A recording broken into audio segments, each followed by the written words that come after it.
भारत में आज जिस तरह से महंगाई, बेरोजगारी, जातिवाद, दंगा फसाद, बलात्कार, गुंडागर्दी की घटनाएं बढ़ती जा रही है, इसे देखते हुए यही लगता है कि भारत को अब श्रीलंका बनने में ज्यादा समय नहीं है। महंगाई ने इतनी तेजी पकड़ लिया है कि आम इंसान को पहले तो कोरोना ने मारा है और अब महंगाई मार रही है। खाने पीने की चीजों से लेकर पेट्रोल, डीजल और रोजमर्रा में इस्तेमाल होने वाली बहुत सारी चीजों की कीमतें सातवें आसमान पर है। इसीलिए महंगाई पर रोक लगाने हेतु राष्ट्रवादी कांग्रेस पार्टी नागपुर शहर की ओर से बढ़ती महंगाई के विरुद्ध में वैरायटी चौक गांधी पुतले के पास महंगाई के खिलाफ जन आंदोलन किया गया, जिसमें राष्ट्रवादी कांग्रेस पार्टी शहर अध्यक्ष दुनेश्वर जी पेठे और राष्ट्रवादी कांग्रेस पार्टी शहर उपाध्यक्ष राजा बेग तथा नसीम सिद्दीकी, शिखरजी सावरबांधे, सैयद भाई, शैलेश तिवारी, अफजल फारूक, राजेश माटे और सभी पदाधिकारी बड़ी संख्या में उपस्थित थे। देखिए पूरी खबर हमारे संवाददाता अनस अंसारी के साथ।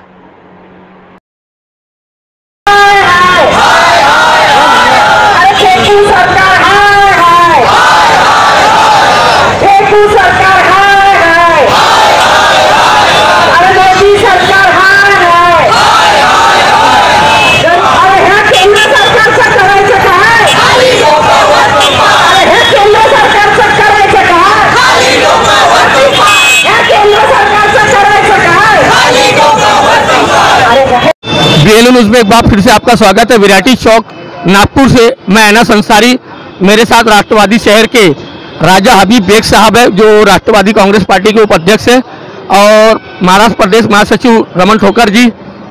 हबीब बेग साहब, आपका BLN न्यूज़ में बहुत बहुत स्वागत है। आज राष्ट्रवादी पार्टी का यहाँ मोर्चा है, मोर्चे का उद्देश्य क्या है? हमारे उद्देश्य सिर्फ महंगाई को कम करना था। जो ये दमनकारी सरकार ने, जो ये सरकार आने के पहले जो महंगाई 2 रुपए की जो चीज़ें हुआ करती थी, अब वो 5 रुपए की हो गई है।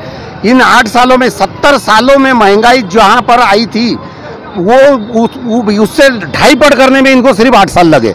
70 साल की महंगाई को बढ़ाने में 8 साल के अंदर में उतनी महंगाई 2.5 पट कर दिया है ये सब बीजेपी गवर्नमेंट ने। तो इसके खिलाफ हमारा निषेध था। हमारा बोलना है कि तुम GST कम करो, पेट्रोल GST कम होगा तो डीजल पेट्रोल के दाम कम होंगे, डीजल पेट्रोल के दाम कम होंगे तो महंगाई कम होगी, क्योंकि हर चीज़ का ताल्लुक डीजल पेट्रोल से। एक छोटी सी सब्जी से लेकर, सब्जी भाजी से लेकर, तो हर चीज़ ट्रांसपोर्टेशन के थ्रू आम जनता तक के पहुंचती है। और डीजल पेट्रोल गैस सिलेंडर के रेट अगर कम होंगे तो अब महंगाई के ऊपर में काफ़ी कुछ कंट्रोल होगा।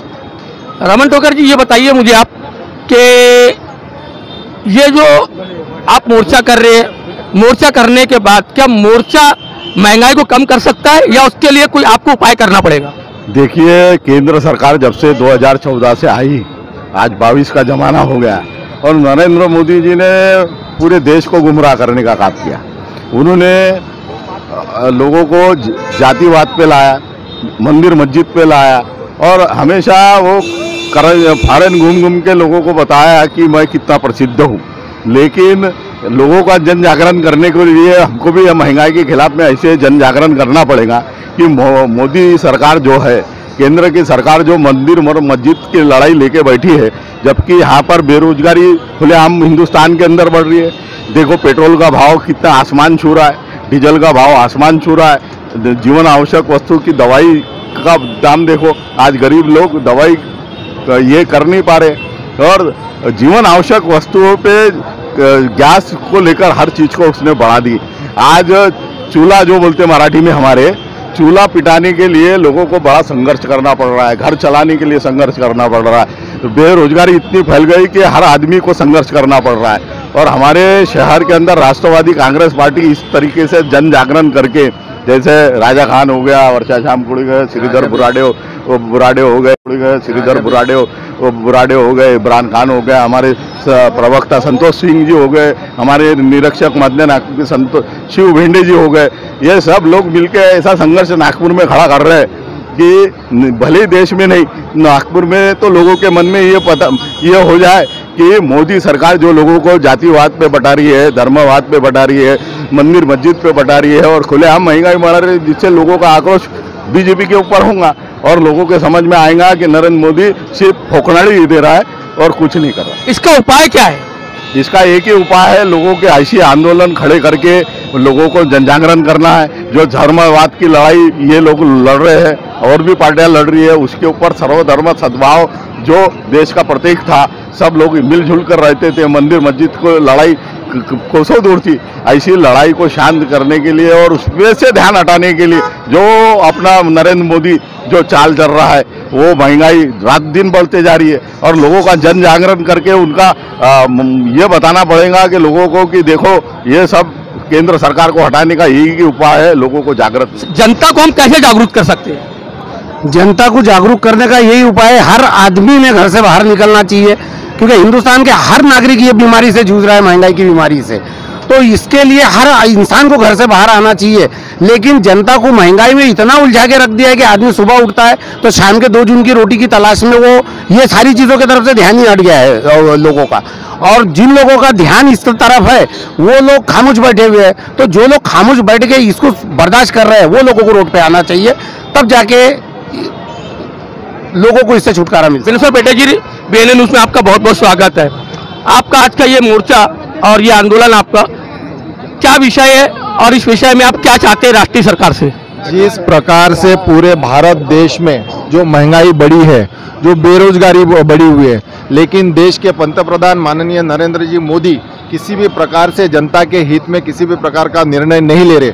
लाखों करोड़ों रुपए की GST आने के बावजूद भी ये सिर्फ व्यापारी बन के तो सत्ता चल रही है।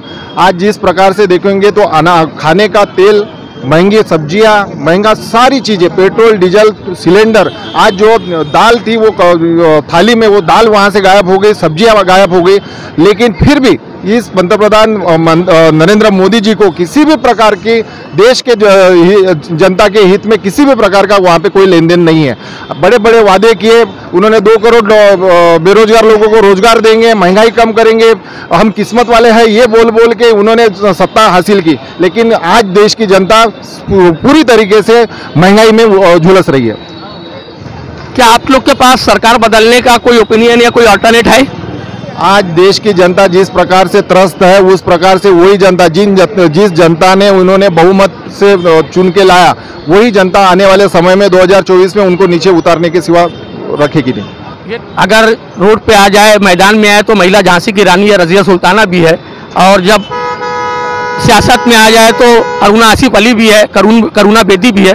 तो आप एक महिला है, महिला होने के साथ साथ आपको किचन भी संभालना पड़ता है। किचन संभालने में आपको क्या दुश्वारियाँ हो रही है? जिस वक्त स्मृति ईरानी जी थे, आपने देखा होगा कि जब सिलेंडर के भाव, प्याज के भाव बढ़े तो उस वक्त वो भी महिला होने के नाते उन्होंने आंदोलन किया था। लेकिन आज वो सत्ता में, केंद्र में मिनिस्टर है, तो उनको ये अब समझना चाहिए कि जो भाव उस वक्त थे उसके लिए उन्होंने आंदोलन किया था, आज उससे डबल गुना, ट्रिपल गुना, चौबल गुना आज भाव बढ़ गए। जो सिलेंडर 600 रुपया था आज 1200 रुपया है। आप देख सकते हैं कि यही महीने में 12 दिन में सिलेंडर के 2 बार भाव बढ़ चुके हैं। सिलेंडर के अलावा तेल के भी भाव बढ़े हैं। तेल के, यानी बताने का तात्पर्य ये है कि डीजल से लेके, पेट्रोल से लेके, सिलेंडर से लेके, इवन आम इंसान की जो रोजी रोटी का है, चावल लीजिए, दाल लीजिए, आटा लीजिए, जो भी चीजें, आज कोई ऐसी चीज नहीं रही साहब की जो पेट पे किसी के लात नहीं पड़ी है। और आज ये हो रहा है उसी की वजह से, क्योंकि आज केंद्र में सरकार बीजेपी की है। तो मैं रश्मि सावरकर, आपका BNN न्यूज़ में बहुत बहुत स्वागत है। आज आप यहाँ पे मोर्चा लेके आए हैं, आपका उद्देश्य क्या है? मोदी सरकार ने बहुत महंगाई बढ़ा दी है। हमारे गृहिणीं का, मराठी में बोलते गृहिणीचं कंबरड मोडलेलं आहे आणि जे सामान्य जनता आहे त्यांचं जीवन जगणं कठीण झालेलं आहे। पहले के जो दिन थे चूल्हे पे खाना पकाना, वो दिन अभी आ गए हैं। मोदी सरकार ने जो बड़े बड़े होर्डिंग्स, बैनर लगाए थे उज्ज्वला योजना के नाम पे, वो सब फेंकू है। उन्होंने महिलाओं को, यानी जो आंखों से फिर से आंसू बहाना शुरू कर दिया।